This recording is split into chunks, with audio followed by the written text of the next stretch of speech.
Poland లో president ఉన్నారు. ఆయన పేరు డొనాల్డ్ టస్క్ అన్నమాట. ఆయన చాలా ప్రామిస్‌లు చేశారు ప్రజలకి. అబార్షన్ రైట్స్ ఇస్తానని, ఎల్‌జీబీటీ రైట్స్ ఇస్తానని. పోలాండ్ అనేది బేసికల్‌గా కన్జర్వేటివ్ క్యాథలిక్ కంట్రీ అన్నమాట. ఈ కంట్రీలో అబార్షన్స్ అంత ఈజీ కాదు. ఎల్‌జీబీటీ రైట్స్ అంత ఈజీ కాదు. పోలాండ్ లో ఉన్న ప్రైమ్ మినిస్టర్ వీటన్నిటికి సపోర్ట్ చేస్తానని చెప్పారు. పోలాండ్ లో ప్రైమ్ మినిస్టర్ ఏం చేయాలన్నా, పార్లమెంట్ ఏం చేయాలన్నా ప్రెసిడెంట్ కి ఒక శక్తి ఉంటుంది. దాన్ని ఆపే శక్తి. అది ఒక వీటో చేసే శక్తి ఉంది ప్రెసిడెంట్ కి అన్నమాట. కాబట్టి నవరోకి ఎన్నిక అనేది చాలా కీలకం అని చెప్పొచ్చు. పోలాండ్ లో ఎన్నికలు రష్యా సీరియస్ గా అబ్జర్వ్ చేసింది.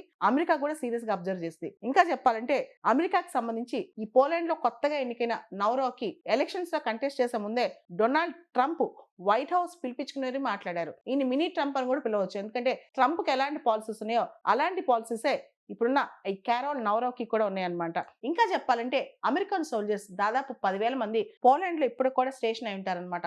కోల్డ్ వార్ రాజకీయాల టైంలో కూడా పోలాండ్ చాలా కీలక పాత్ర పోషించింది. అటు రష్యాకి పూర్తి స్థాయిలో చాలా సందర్భాల్లో సపోర్ట్ చేయలేదు. సో ఇప్పుడు కూడా అమెరికా రష్యా మధ్య ఒక ఫ్లాష్ పాయింట్ పోలాండ్ అన్నమాట. అదే విధంగా పోలాండ్ రష్యా మధ్య బెలారస్ ఉక్రెయిన్ దేశాలన్నీ స్ట్రాటజిక్ లొకేషన్ ఉంటాం. ఇవన్నీ ఉండటం వల్ల పోలాండ్ అనేది ఇప్పుడు పెద్ద ఇంపార్టెంట్ దేశం అయింది. పూర్తి స్థాయిలో అమెరికా అయితే పోలాండ్ ప్రెసిడెంట్ ఎన్నికలను దగ్గరుండి గమనించిందనమాట.